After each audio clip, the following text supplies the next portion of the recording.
it's Kristen, and today we are talking about the 10 best TV shows of the decade.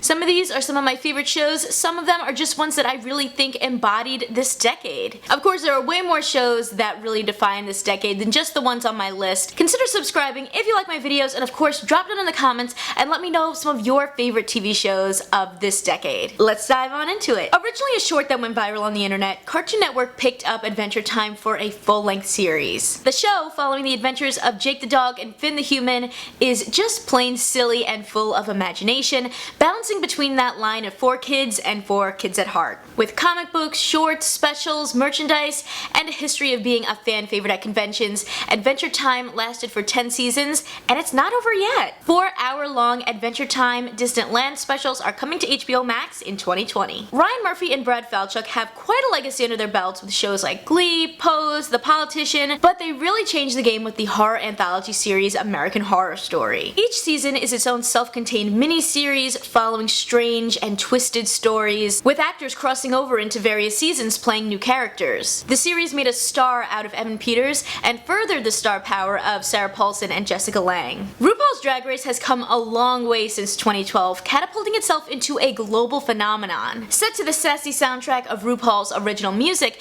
the competition series follows Ru and his famous friends as they search for America's next drag superstar. With over 11 seasons, spin-off shows, holiday specials, new competitions in the UK, Canada, and more, we've been introduced to some of the most fashionable, groundbreaking, and meme-worthy queens. The show has brought drag culture to the mainstream, with contestants going on to have really successful careers in music, television, film. I mean, just look at Shangela in A Star Is Born, or Trixie Mattel, who just premiered her documentary at Tribeca Film Festival this year. Orange is the New Black is an adaptation of Piper Kerman's memoir, which followed her experiences in a minimum security federal prison. With massive acclaim throughout its run, Orange is the New Black was one of Netflix's staples, discussing real issues that prisoners face, including funding cuts, overcrowding, racial discrimination, even guard brutality. Led by a strong female ensemble, it brought actors like Uzo Aduba, Samira Wiley, Laverne Cox, Danielle Brooks, and Diane Guerrero to fame, while reinvigorating audiences' loves for actors like Laura Prepon and Natasha Lyonne. The Flash is fun, action-packed, and features a lighter atmosphere that makes it a superhero series that can span all types of viewers. Our lead, Grant Gustin, is extremely likable and perfectly embodies Barry Allen. The Flash stays true to its comic book influences and also really breaks the mold when it comes to character representation, especially when it comes to the West family. Lucifer is a unique take on the story of the devil, following Tom Ellis as the suave and smooth-talking ruler of the underworld, who abandons hell to run a nightclub in LA and become a consultant for the LAPD. What could be a typical crime procedural is really twisted on its head by the lighthearted nature of the devil himself. The show really wins when it dives into the deeper struggles that Lucifer has within himself, with his identity, and his relationship with his father, God. With a stellar young ensemble and the nostalgia of 80s television and film, it's no surprise that Stranger Things became a massive hit. The entire cast literally became superstars overnight, and Stranger Things was one of the most popular Halloween costumes that year, with people being Demogorgons, Barb, and of course, Eleven with her Eggos. The show's popularity led to an after show, tie-in books and comics, video games, and of course tons of merchandise to appease the ultimate Stranger Things fan. American Vandal is a mockumentary series that parodied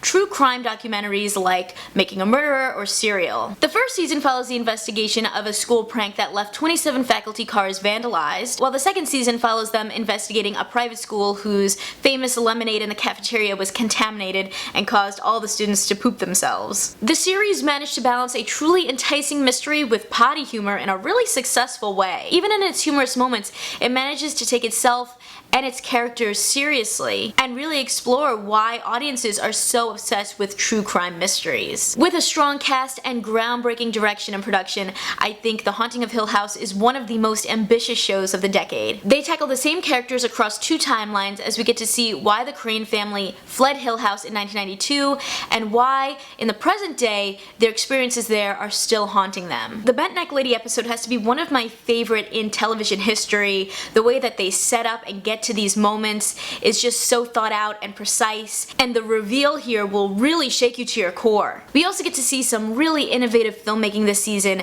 as Mike Flanagan succeeds in delivering a seemingly one-shot episode. Narrated and led by Zendaya, Euphoria was one of the most talked about shows of 2019. It featured a real, raw, and at times uncomfortable storyline, impressive visuals, and a dynamic and diverse cast. And of course you cannot forget the incredible makeup and costume work in this series. Each look told a story, it left an impression, so much so that Euphoria style makeup really became very popular in the mainstream this year. Of course there are so many shows that really define this decade: Game of Thrones, The Good Place, Fleabag, Atlanta, but these are just a few of the ones that really stood out to me. If you like this one, you can check out more of my videos right over here, and I have a ton more end of the year, end of the decade content coming right at ya. I'll catch you guys in my next video.